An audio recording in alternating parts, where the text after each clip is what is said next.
Махмуд Али Калиматов принимает участие в заседании Президиума Госсовета по вопросу развития экспорта. Заседание проходит под председательством Владимира Путина.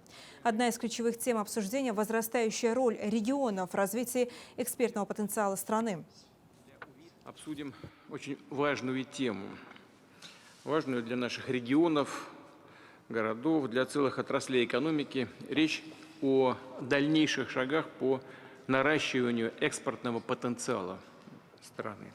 Россия, как известно, активный участник международной торговли, несмотря на объективные трудности, с которыми сейчас сталкивается российский бизнес, мы развиваем внешние деловые связи, расширяем их географию, укрепляем сотрудничество с предсказуемыми, надежными партнерами, которые, как и Россия, понимают свои национальные интересы, ценят взаимовыгодные торговые, производственные, кооперационные связи.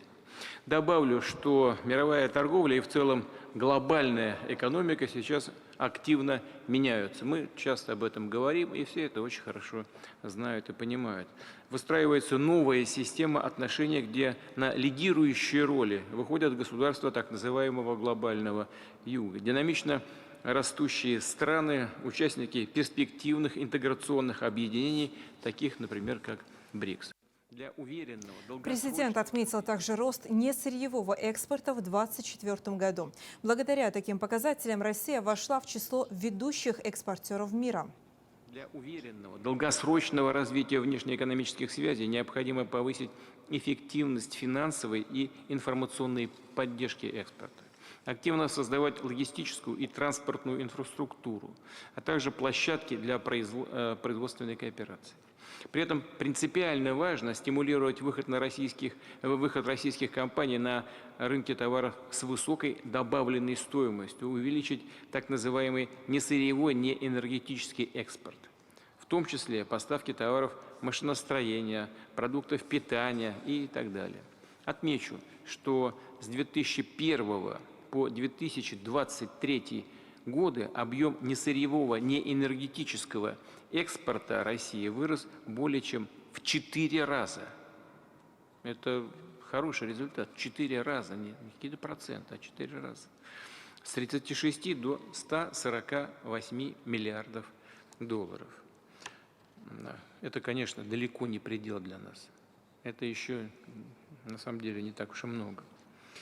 А вот за первые 7 месяцев текущего года несырьевой, неэнергетический экспорт продолжал расти и вырос еще на 5% до 89,8 миллиарда. По некоторым направлениям, например, по поставкам продуктов питания, Россия уже вышла в число ведущих мировых экспортеров.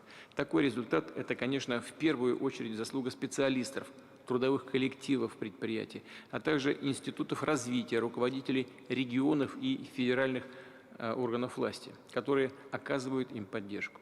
В послании Федеральному собранию, а затем и в указе о национальных целях развития был поставлен ориентир, а именно к 2030 году увеличить несырьевой, неэнергетический экспорт как минимум на 2/3 по сравнению с 2023 годом.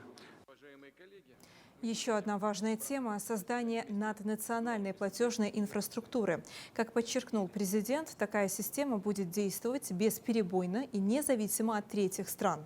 В прошлом году доля расчетов за российский экспорт в так называемых токсичных западных валютах сократился вдвое. При этом доля расчетов в рублях во внешнеторговых операциях она приближается к 40%. Вот с 2021 по 2023 год доля рубля в расчетах за экспорт выросла почти в 3 раза, до 39%. Доля расчетов в рублях за импорт выросла еще на 2%, до 30% в целом. Мы продолжаем работу по этому направлению. Вместе с зарубежными коллегами планируем более широко использовать национальные валюты, проводить расчеты через клиринговые платежные системы, формы и так далее, и так далее. Очевидно, что решение этих задач требует времени, поскольку наши ведущие торговые партнеры плотно интегрированы в действующую мировую финансовую систему. Во всем мире сейчас прорабатываются вопросы создания так называемой наднациональной платежной инфраструктуры. Я это хочу подчеркнуть. Очень многие страны и регионы мира этим занимаются вплотную, с возможностью использовать цифровые валюты центральных банков и цифровые финансовые активы. Такая система будет действовать бесперебойно и независимо от третьих стран. Я хочу это подчеркнуть.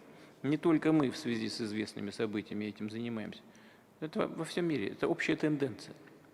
Во всех регионах, и на Ближнем Востоке, и в Азии, все думают над этим. Все думают и придумывают различные варианты.